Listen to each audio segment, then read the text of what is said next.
Here are the 7 types of manipulators you will meet in your life, and the truth is, most of them don't even know they're manipulating you. They just do it because it works.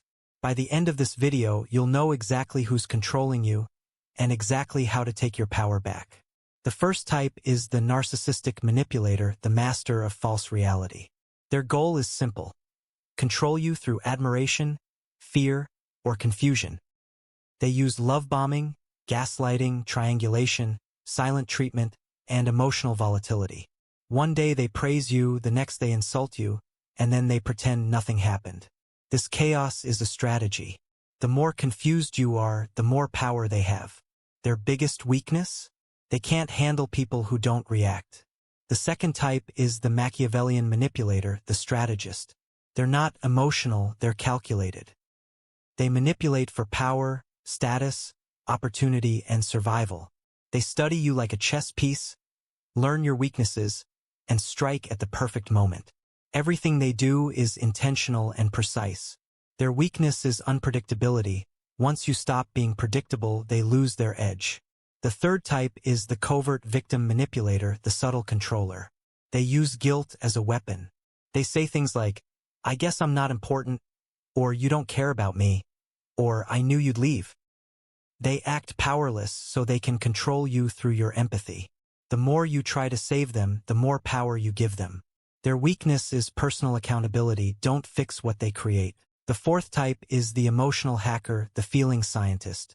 They understand emotions better than anyone else. They know how to make you feel safe, insecure, attracted, or guilty. They mirror your posture, your tone, your energy. They build trust quickly and then use that trust to influence your decisions. Their weakness is emotional neutrality. When they can't read you, they lose control. The fifth type is the charismatic controller, the social dominator.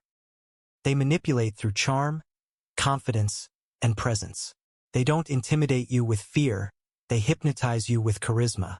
You ignore red flags because being around them feels good. But charisma can be a disguise. Their weakness is simple: judge their actions, not their energy. The sixth type is the silent manipulator, the one who speaks through absence. They control by removing attention, affection, communication, and presence. They know the human mind hates uncertainty, and they use that uncertainty as a psychological weapon. A text left unread, a distant expression, a sudden cold tone, all intentional. Their weakness is mirror behavior. When you withdraw twice as hard, you destroy their leverage. The seventh type is the intellectual manipulator, the logic trapper. They use facts, evidence, logic, and reason to twist situations in their favor. They weaponize intelligence. They debate like assassins and shift blame with perfect arguments. They make you question your own logic until you depend on theirs. Their weakness is short, direct responses. Don't debate emotionally. Answer cold and simple. All 7 manipulators have one thing in common. They rely on your need to react. The moment you react emotionally, you lose the frame. And the moment you lose the frame, they control the interaction. True power comes from being unreadable, unshakable, and unreactive. Here's how to defend yourself. Assume everyone has an agenda, not negative, just realistic. Stay calm under pressure. React slowly. Never over-explain yourself. Control the frame. Use silence like a weapon. Detach emotionally. Observe more than you speak. And if you want to go deeper into influence, psychology, and reading people, check out my 2 books. The 112 Alpha Tactics of Dark Psychology, a guide on controlling the frame, dominating interactions, and mastering silent influence, and How to Analyze People, a breakdown of how to read intentions, weaknesses, and emotional patterns instantly. These books will turn you from a target into a strategist.